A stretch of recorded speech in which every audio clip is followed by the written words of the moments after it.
పరమేశ్వరుడు అనేకమైనటువంటి అవతారములు స్వీకరించాడు. ఆయన ఏ అవతార స్వీకారం చేసినా దాని ప్రయోజనం ఒక్కటే, ధర్మాన్ని నిలబెట్టడం, ధర్మ వ్యతిరేకులైనటువంటి వారిని అణచడం. ఈ రెండు ప్రయోజనముల కొరకే ఆయన అవతార స్వీకారం చేస్తాడు. అందుకే ఉన్న ఒకే పరమాత్మ అనేకమైనటువంటి అవతారములు స్వీకరించాడు. వేదోద్ధారణ మందరాభరణ పృథ్వీధర్మ నిర్మాణ ప్రహ్లాదత్రాణ బలిప్రతారణ నృపాహంకార నిర్వాపన వైదేహీ రమణ ధనంజయ వ్యాపార పారీణ క్షోణీ దివ్యత్కరుణ తమోహరణ తండ్రి వెంకటేశ ప్రభో అంటారు. ఆ ఒక్క పరమేశ్వరుడే అన్ని అవతారములను స్వీకరించాడు. అవతార అన్న మాటకు అర్థం తార అంటే పైన ఉండడం, అవతార అంటే కిందకి రావడం. ఈ కంటి చేత దర్శనం అవడానికి వీలు లేనటువంటి పరమాత్మ పాలలోనే ఉన్న నెయ్యి ఎలా కనపడదో, కొంత ప్రయత్నం సాధన చేసిన తరువాత ఆ నెయ్యి ఎలా అనుభవంలోకి వస్తుందో, అలా అంతటా నిండి ఉన్నటువంటి విష్ణుతత్వం ఈ మాంసనేత్రమునకు గోచరము కాక సాధన చేసిన వాడికి మాత్రమే అందుతుంది. పరమభక్తితో నిలబడి ఆ అంతటా నిండిపోయినటువంటి వాడు అత్యతిష్ట దశాంగుళం అని కీర్తింపబడినటువంటి పరమాత్మ మాంసనేత్రముల చేత దర్శింపబడడానికి యోగ్యమైన రీతిలో కనపడాలని తపస్సు చేసినటువంటి సాధుపురుషుల యొక్క కోరిక తీర్చడానికి ఒకానొక నాడు స్థూలమైనటువంటి శరీరాన్ని పొంది దర్శనమిచ్చాడు. అలా దర్శనమిచ్చినటువంటి స్వరూపములకే అవతారములని పేరు. అటువంటి అవతారములలో నరునికి సంబంధించినంత వరకు ప్రవర్తన నిరూపించినటువంటి మహోత్కృష్టమైనటువంటి అవతారం శ్రీరామావతారం. శ్రీకృష్ణ భగవానుడు ఏది చెప్పాడో అది చెయ్యాలి. శ్రీరామావతారం ఏమి చేసిందో అది చెయ్యాలి. శ్రీరామాయణము వేదోపబృంహణము కాబట్టి వేదమునకు వ్యాఖ్యానము లేదా వేదము కిందకి దిగి వస్తే శ్రీరామాయణమైంది. ఆ వేదము చేత ప్రతిపాదింపబడినటువంటి పరబ్రహ్మస్వరూపమే శ్రీరామచంద్రమూర్తిగా ఈ భూమి మీద నడయాడింది. అటువంటి రామావతారంలో జరిగినటువంటి కళ్యాణం చాలా విశేషాన్ని సంతరించుకుంది. ఈశ్వరుడు పక్కన శక్తి లేకుండా ఎప్పుడూ పూర్ణత్వాన్ని పొందడు. ఆ పక్కన శక్తితో కలిస్తేనే ఆయన అవతారం ఒక పూర్ణత్వాన్ని పొందుతుంది. శంకర భగవత్పాదులు సౌందర్యలహరి చేస్తూ శివశక్త్యాయుక్తో యది భవతి శక్త ప్రభవితుం నచే దేవం దేవో నఖలు కుశల స్పందితుమపి అతస్వామారాధ్యాం హరిహర విరించాదిభిరపి ప్రణంతుం స్తోతుం వా కథమకృత పుణ్య ప్రభవతి అంటారు. ఆ పరమేశ్వరుడు శక్తితో కలిసిన నాడు లోక కళ్యాణమును సాధించగలుగుతాడు. రామచంద్రమూర్తి శ్రీరామచంద్రమూర్తి అయ్యాడు సీతా కళ్యాణం చేత. అమ్మవారికి నిత్యానపాయని అని పేరు. ఆమె ఎన్నడూ పరమేశ్వరుణ్ణి విడిచి ఉండదు. అసలు మీకు ఇంకా నేను కొంచెం తాత్వికమైన విషయాన్ని కొద్దిగా ప్రతిపాదన చెయ్యవలసి వస్తే, అమ్మవారు అన్న మాటకు అర్థం భగవంతుని యొక్క శక్తి, ఈశ్వరుని యొక్క శక్తి. ఈశ్వరుడు ఎన్నడూ వేరుగా ఉండరు. నా ఉపన్యాస శక్తి నేను ఎలా వేరుగా ఉండమో, నేను వస్తేనే నాతో నా ఉపన్యాస శక్తి ఎలా వస్తుందో, పాలు పాల తెలుపు లేదా పాలు పాలలోని కమ్మనితనము ఎలా వేరుగా ఉండవో, పరమేశ్వరుడు పరమేశ్వరుని యొక్క శక్తి వేరుగా ఉండవు. అందుకే ఈశ్వరుడు ఈశ్వరుని యొక్క శక్తి కలిసినటువంటిది లోక కళ్యాణమునకు హేతు అవుతుంది. అందుకే పోతన గారు రుక్మిణీ కళ్యాణాన్ని పూర్తి చేస్తూ అనఘ ఆదిలక్ష్మి అయిన రుక్మిణితోడ క్రీడ సల్పుచున్న కృష్ణు చూచి పట్టణంబులోని ప్రజలుల్లసిల్లిరి ప్రీతులగుచు ముక్త భీతులగుచు అంటారు. ఆ రుక్మిణీదేవితో కలిసినటువంటి కృష్ణ పరమాత్మ సింహాసనమునందు కూర్చుని ఉంటే అక్కడ ఉన్నటువంటి ప్రజలందరూ కూడా భయము నుండి విడిపడ్డారు. వాళ్ళు భయమును పోగొట్టుకున్న వారై మనం రక్షింపబడతామనేటటువంటి పరిపూర్ణమైనటువంటి ధృతిని పొందగలిగారు. కాబట్టి అమ్మవారు ఎన్నడూ ఆయన్ని విడిచిపెట్టి ఉండదు. కాబట్టి ఎప్పుడెప్పుడు ఆయన ఏ అవతారం తీసుకున్నా ఆయా అవతారములలో ఆ పేరుకి తగినట్లుగా మళ్ళీ ఆమె కూడా క్రిందకి దిగి వస్తూ ఉంటుంది. అందుకే గోపరాజు గారు శ్రీరమ సీతగాగ నిజసేవక బృందము వీర వైష్ణవాచార జనంబుగాగ విరజానది గౌతమిగాగ వికుంఠమున్నారయ భద్రశైల శిఖరక్రముగాగ వసించు చేతనోద్ధారకుడైన విష్ణుడవు దశరథీ కరుణాపయోనిధి అంటాడు. శ్రీరమ సీతగాగ, ఆ లక్ష్మీదేవియే సీతమ్మ తల్లిగా ఆవిర్భవించింది జగన్మాత. సీతా కళ్యాణ ఘటం అత్యంత ఉత్కృష్టమైంది. మనం లోకంలో ఎప్పుడైనా కళ్యాణం గురించి మాట్లాడతాం, కళ్యాణము అంటే అమ్మవారి పేరు మీదుగా ఉంటుంది తప్ప అయ్యవారి పేరు మీదుగా ఉండదు. శివ కళ్యాణం, కృష్ణ కళ్యాణం, రామ కళ్యాణం అలా ఉండదు. సీతా కళ్యాణం, రుక్మిణీ కళ్యాణం, పార్వతీ కళ్యాణం అని అమ్మవారి వైపు నుంచి పిలుస్తాం. దానికి కారణం ఒకటే, జీవుడు బ్రహ్మతో ఐక్యమును పొందడమే కళ్యాణం. అది నిరంతరం ఎందరో జీవులు అలా పూర్ణత్వాన్ని పొందాలి. కాబట్టి కళ్యాణం ఒకరోజు మాత్రమే జరిగేది కాదు, ఇన్ని రోజులైనా జరుగుతూ ఉంటుంది నిత్య కళ్యాణం. వివాహం అలా కాదు. వివాహము అంటే అంటే విశిష్టమైన దానిని పొందుట కొరకు ఆశ్రమమును మారుట. ఏది విశిష్టమైనది? పరమేశ్వరుడు. ఆ భగవంతుని యొక్క స్వరూపాన్ని తెలుసుకుని భక్తితో కూడినటువంటి కర్మాచరణము చేత ప్రీతి పొందినటువంటి పరమాత్మ జ్ఞానమిస్తే ఆ జ్ఞానమునము చేత అద్వైతానుభూతిని పొందుట కొరకు ఆశ్రమమును మారి బ్రహ్మచర్యాశ్రమమును విడిచిపెట్టి గృహస్థాశ్రమములోకి ప్రవేశించేటటువంటి ప్రయత్నమునకు వివాహమని పేరు. వివాహము పురుషుడు తరించేటటువంటి ప్రయత్నం కాబట్టి అది ఒక్కసారే ఉంటుంది. ధర్మపత్నిని తీసుకుని యజ్ఞాధికారాన్ని పొందుతాడు. ఒకసారి సంతానం కలిగిన తరువాత ఇంకా ఆ ఆశ్రమం పరిపూర్ణత పొందినట్టే. కానీ భార్యతో కలిసి ఉండడం ఎందుకు అంటే యజ్ఞయాగాది క్రతువులను చేసి ఈశ్వరుని యొక్క అనుగ్రహాన్ని పరిపూర్ణంగా పొందడానికి, ఎడంభుజం మీద ఉత్తరీయం వేసుకునేటటువంటి అధికారాన్ని నిలబెట్టుకోవడానికి ధర్మపత్ని సహితుడై గృహస్థాశ్రమమునందు ఉంటాడు. కళ్యాణము అన్న మాట వేరు. కళ్యాణము జీవబ్రహ్మైక్య సిద్ధి. సీతారామ కళ్యాణము, సీతా కళ్యాణ ఘట్టమునందు ఒక విశేషం. అసలు విశ్వామిత్ర మహర్షి వచ్చింది సీతా కళ్యాణం కోసమే. దానికి కావలసినటువంటి అధ్యవసాయాన్నంతటినీ రామచంద్రమూర్తికి ఒక గురువుగా కట్టబెట్టాడు. నరుడిగా ఉన్నాడు కనుక రాముడు. ఆయనకి కావలసినటువంటి సంస్కారమునంతటినీ ఏర్పాటు చేసి ఇప్పుడు జనక మహారాజు గారి యొక్క మిథిలా నగరంలోకి ప్రవేశించాడు. అక్కడ యజ్ఞం చేస్తున్నాడు జనకుడు. జనకుడు యజ్ఞం చేస్తున్నాడు కాబట్టి అక్కడికి వెళ్ళాడు. వెళ్ళిన తరువాత రామచంద్రమూర్తిని జనకుడు ఒక ప్రశ్న వేశాడు. రామా, ఇక్కడ మనం ఎక్కడుందాం అని అడిగాడు. అడిగితే రాముడు అన్నాడు, గురువుగారు ఇక్కడ నీళ్లు బాగా సమృద్ధిగా లభిస్తాయి, అందుకని ఇక్కడ ఉందాం అన్నాడు. ఒక గురువు ఒక శిష్యుడు పరిణతి అన్న మాటకు అర్థం అది. ఒక గురువు ఎక్కడ ఉండాలి అంటే భోగం ఎక్కడున్నదో అక్కడ కాదు, జల సమృద్ధి ఉండాలి. ఆయన 4 మాటలు స్నానం చేయడానికి, సంధ్యావందనం చేసుకోవడానికి నీళ్లు అత్యంత అవసరం కనుక ఎక్కడ నీటి ప్రవాహం ఉన్నదో అక్కడ ఉందామన్నాడు రాముడు. చాలా సంతోషించాడు విశ్వామిత్రుడు. ఇద్దరూ కలిసి మరునాటి ఉదయం జనక మహారాజు గారి యొక్క అంతఃపురానికి వెళ్ళాలి. జనకుడు వచ్చి స్వాగతం పలికాడు. బయలుదేరారు, అంతఃపురానికి వెళ్ళారు. అంతఃపురానికి వెళ్ళిన తర్వాత విశ్వామిత్రుని యొక్క హృదయము వేరు. సీతారామ కళ్యాణం జరిపించాలి. రాముడు శ్రీరాముడు కావాలి అంటే సీతాసహితుడు కావాలి. సీతాసహితుడైతే తప్ప రామాయణం ముందుకు వెళ్ళదు. సీతాసహితుడైతే తప్ప రామకార్యము సాధింపబడదు. అసలు శ్రీరామాయణంలో పెద్ద విచిత్రం ఏమిటంటే రామాయణం ఎప్పుడెప్పుడు ఎక్కడెక్కడ ఆగిపోతుందో అక్కడక్కడ రామాయణాన్ని ముందుకు తీసుకెళ్ళేటటువంటిది ఆడవాళ్లే తీసుకెడుతుంటారు. ఆ స్త్రీ ప్రవేశం లేకపోతే రామాయణం ఆగిపోతుంది. అందుకే మీరు కొంచెం జాగ్రత్తగా పరిశీలన చెయ్యండి.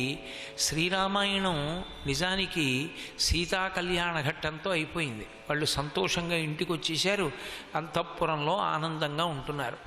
మందర ప్రవేశించింది. కైకమ్మకి అనేకమైనటువంటి చెప్పకూడని మాటలు చెప్పింది. ప్రభావితురాలైన కైకమ్మ 2 వరాలు అడిగింది. రామాయణం ముందుకెళ్ళింది. ముందుకెళ్ళిన రామాయణం 14 సంవత్సరాల అరణ్యవాసం నడిచిపోతోంది. ఏమౌనో శూర్పణఖ ప్రవేశించింది. ప్రవేశించి రావణాసురుడి దగ్గరికి వెళ్ళి చెప్పకూడని మాటలు చెప్పింది. సీతాహరణం జరిగింది. కథ మళ్ళీ ముందుకెళ్ళింది. ఏం జరుగునో, సీతాపహరణం జరిగిన తరువాత సీతమ్మ తల్లి ఒక స్థితిలో నేను శరీరం విడిచిపెట్టేస్తానంది. త్రిజట తన స్వప్నాన్ని చెప్పింది. మళ్ళీ రామాయణం ముందుకెళ్ళింది. ఇంకా కొంత ముందుకెళ్ళిన తర్వాత ఒకానొక సందర్భంలో యుద్ధకాండలో రామచంద్రమూర్తి స్పృహ తప్పి యుద్ధభూమిలో పడిపోయి ఉంటే రాముడు మరణించాడని పైనుంచి పుష్పక విమానంలో తీసుకొచ్చి చూపించి నమ్మబలికారు. సీతమ్మ తల్లి భర్త శరీరం విడిచిపెట్టాడనుకొని ప్రాణం విడిచిపెట్టవలసినంత స్థితికి వెళ్ళిపోయింది. అప్పుడు సరమ నిజం చెప్పింది, విధవ అయినటువంటి స్త్రీని పుష్పక విమానం వహించదు, కాబట్టి నీ భర్త బతికున్నాడని చెప్పింది. రామాయణం ముందుకెళ్ళింది. రామాయణం ఎక్కడ ఆగిపోతుందని అనుకుంటామో అక్కడ ఒక స్త్రీ ప్రవేశిస్తుంది. ఆ స్త్రీ ప్రవేశించిన కారణం చేత రామాయణం ముందుకెడుతుంటుంది. రామాయణంలో అదొక విచిత్రం. కాబట్టి సీతారామ కళ్యాణ ఘటం కనుక ఆ విశ్వామిత్ర మహర్షి దగ్గరికి వెళ్ళారు. రామలక్ష్మణ సహితుడైనటువంటి విశ్వామిత్రుడు. ఎందుకని? రాముణ్ణి శ్రీరాముణ్ణి చెయ్యాలి కనుక, సీతాసహితుణ్ణి చెయ్యాలి కనుక. వెళ్ళినవాడు చాలా గుంభనంగా మాట్లాడతాడు, ఎక్కడ బయటపడడం. రామా, నిన్ను ఇక్కడికి ఎందుకు తీసుకొచ్చానో తెలుసా? సీతా కళ్యాణం కోసమే తీసుకొచ్చా. నీకు ఈ అమ్మాయినిచ్చి వివాహం చేద్దాం అనుకుంటున్నాను. అన్ని విధాలా యోగ్యురాలు, నేను గురువుని, కాబట్టి నేను చెప్తున్నాను అనడు. ఎందుకు అనడంటే విశ్వామిత్ర మహర్షికి తన గాంభీర్యము, తన గురుత్వము, తన పరిణతి మీద అపారమైనటువంటి విశ్వాసమేమి నిజంగా మహానుభావుడు అంతటివాడే. కాబట్టి ఆయన లేకి మాటలు మాట్లాడడం. ఆయనకి తెలుసు రామచంద్రమూర్తి ఎటువంటి వాడో. తన శిష్యుడి గురించి తనకే తెలియని వాడు గురువు ఎలా అవుతాడు? 2 రెళ్ళు 4 ఎంత ఖచ్చితమో గురువు శిష్యుడిని అలా లెక్క కట్టుకోగలడు. కాబట్టి ఒక మాట అన్నాడు. ఆయన మనసులో భావన ఒకటి ఉంది. రామచంద్రమూర్తి వివాహం విషయంలో జోక్యం చేసుకుంటే, అంటే మళ్ళీ నరుడి కథగా మాట్లాడుతున్నాను నేను అందుకని వివాహం అన్న మాట వాడుతున్నాను. రాముడి వివాహం విషయంలో తను జోక్యం చేసుకుంటే రాముడు అంగీకరించడన్న విషయం విశ్వామిత్రుడికి తెలుసు. ఎందుకని? రామచంద్రమూర్తి పరమధార్మికుడు, రాశీభూతమైన ధర్మము.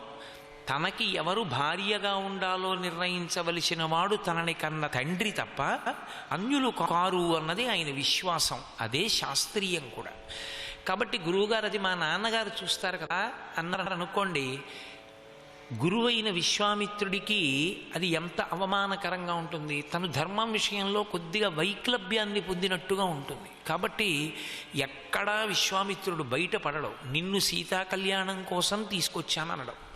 క్షత్రియులకు అత్యంత ఇష్టమైనదేదో దానినే మిషగా పెడతాడు. నిజంగా కూడా సీతారామ కళ్యాణం జరగడం కోసమే వచ్చింది ఆ శివధనస్సు.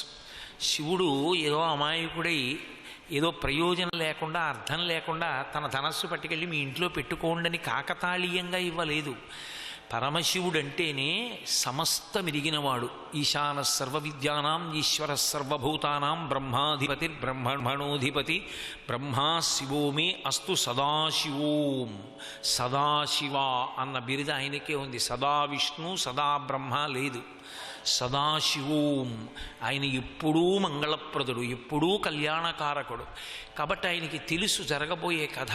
అందుకే తన ధనస్సుని ఇక్కడ న్యాసంగా ఉంచాడు.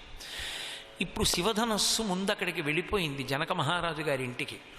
ఈ ధనస్సుని అడ్డు పెట్టాడు విశ్వామిత్రుడు. ధనస్సు చూడవయా అంటే ఒక క్షత్రియుడు అభ్యంతరం పెట్టకూడదు. ఎందుకని? ఒక వ్రాయసగాడికి ఘంటం ఎంత అవసరమో, ఒక యజ్ఞం చేసేటటువంటి వాడికి సృక్కు స్రవం ఎంత అవసరమో, ఒక యజ్ఞం చేసేటటువంటి వ్యక్తి ఉన్నాడు అనుకోండి, ఆయన ఎప్పుడూ యజ్ఞం చేస్తూ ఉంటాడు. ఆయన్ని మీరు సృక్కులు స్రవాలు కొన్ని అక్కడ పెట్టి ఎంత బాగున్నాయో ఎంత బాగా చేశారో అన్నారనుకోండి, ఆయన వచ్చి దాన్ని పట్టుకుని చూడకుండా ఉండలేడు. ఎవరికి ఉండేటటువంటి అభిరుచి వలన తత్సంబంధమైనటువంటి పరికరముల మీద అనురక్తితో ఉంటారు. కాబట్టి క్షత్రియుడైనటువంటి రామచంద్రమూర్తి అంత పెద్ద ధనస్సుని చూపిస్తాను అంటే కాదనడు, తప్పకుండా చూస్తాడు. ధనస్సు మనకెందుకు లేదు అన్నాడంటే అసలు రామచంద్రమూర్తి యొక్క పరాక్రమం సుక్షత్రియత్వం ప్రశ్నింపబడతాయి. ఆ మాట అనడాయన. ఆయన తప్పకుండా చాలా గొప్ప ధనస్సు, అది పరమశివుడు ఎక్కుపెట్టిన ధనస్సు అంటే చూడవలసిందే అంటాడు. అందుకే ధనస్సుని అడ్డుపెట్టాడు విశ్వామిత్రుడు, బయటపడలేదు. ఇద్దరు పిల్లల్ని తీసుకుని వెళ్ళాడు. జనక మహారాజు గారు వచ్చాడు. మహాపూజ్యుడివి నువ్వు వచ్చావు, ఇంతకన్నా సంతోషం ఎక్కడుందన్నాడు. అర్ఘ్యపాద్యాదులు ఇచ్చాడు, పూజించాడు. విశ్వామిత్ర మహర్షిని కూర్చోబెట్టాడు. అకస్మాత్తుగా విశ్వామిత్రుడు అన్నాడు, వీళ్ళిద్దరూ రామలక్ష్మణులు, సుక్షత్రియులు, దశరథ మహారాజు గారి బిడ్డలు, నా యజ్ఞ సంరక్షణం కోసం వచ్చారు. సిద్ధాశ్రమంలో యజ్ఞాన్ని రక్షించారు. నాతో పాటు మిథిలా నగరానికి యజ్ఞం చూడడానికి, శివధనస్సుని చూడడానికి వచ్చారు. క్షత్రియులు కదూ, వాళ్ళకి ధనస్సు చూడడం ఇష్టం. ఏతద్దర్శయ భద్రం తే కృతకామౌ నృపాత్మజౌ, ఒక్కసారి ఆ ధనస్సుని చూపించు. దర్శనాదస్య ధనుషో ఇష్టం ప్రతియాస్యత. ఎంత చక్కగా మాట్లాడాడో చూడండి. అది విశ్వామిత్రుడు అంటే. ఒక్కసారి ఆ శివధనస్సుని చూపించవయా జనక మహారాజా. చూపిస్తే వీళ్ళు పిల్లలు క్షత్రియులు కదూ, ఒకసారి ఆ ధనస్సు చూస్తారు. ధనస్సు చూసి వీళ్ళు ఇంటికి వెళ్ళిపోతారు. ఇంకా అంటే తను వెళ్ళిపోతాడు హిమవత్ పర్వతానికి. కాబట్టి ఇంకా పిల్లల్ని ఇంటికి పంపించేస్తాడు. ఇంకా తనని అనుగమించమని అడగడు. ఎందుకని? తన కార్యం పూర్తయిపోయింది. రాముణ్ణి శ్రీరాముణ్ణి చేసేస్తాడు. అలా అంటాడా పైకి? నీకు వివాహం చేస్తానంటాడా? అండవు. ఎంత గాంభీర్యమో. అనకుండా ఏది ధనస్సు చూపించు, వాళ్ళు ఇంటికి వెళ్ళిపోతారంటాడు. నిజమే, ఇంటికే వెళ్ళిపోతారు. ఎవరితో? భార్యలతో. ఆశ్రమం మారుస్తాడు అక్కడ. అది విశ్వామిత్రుడి యొక్క గొప్పతనం. అందుకని ఏత దర్శయ భద్రంతే కృతకామౌ నృపాత్మజౌ, దాన్ని చూసి ధనస్సుని వాళ్ళు కృతకామౌ, వాళ్ళు కోరిక తీరిన వాళ్ళు అవుతారు. ఎందుకని? నృపాత్మజౌ, రాజుకుమారులు కనుక వాళ్ళకి ధనస్సుల యందు ప్రీతి ఉంటుంది కనుక ఒక్కసారి చూపించు అన్నాడు. ధనస్సు చూపించు అంటే మిగిలిన కథ జనకుడు చెప్తాడు. అది విశ్వామిత్రుడికి తెలుసు. కొంతమంది బలహీనత ఉంటుంది. వాళ్ళు ఏదో ప్రశాంతంగా కూర్చున్నారనుకోండి, అసలు రామాయణంలో రాముడండి అని మీరు అన్నారనుకోండి, ఆయన కాకినాడ వెళ్ళే వరకు మాట్లాడతాడు. ఎందుకంటే ఆయనకి అది బలహీనత. ఆయనకి రామాయణం అన్నారనుకోండి, ఆయన మాట్లాడకుండా ఉండలేడు. అలా జనకుణ్ణి శివధనస్సు అన్నారనుకోండి, శివధనస్సు వెనక బోలెనంత కథ చెప్తాడు విశ్వామిత్రుడు. అందుకని ఏది ఆ ధనస్సు చూపించన్నాడు. వెంటనే జనక మహారాజు గారు లేచన్నాడు, అయ్యో తప్పకుండా చూపిస్తాను, కానీ ఆ ధనస్సు వెనక ఒక కథ ఉంది, అది చెప్పాలన్నాడు. అదే కదా విశ్వామిత్రుడు కావాలి. తను బయటపడకూడదు. జనకుడి నోటి వెంట రావాలి ఆ మాటలు.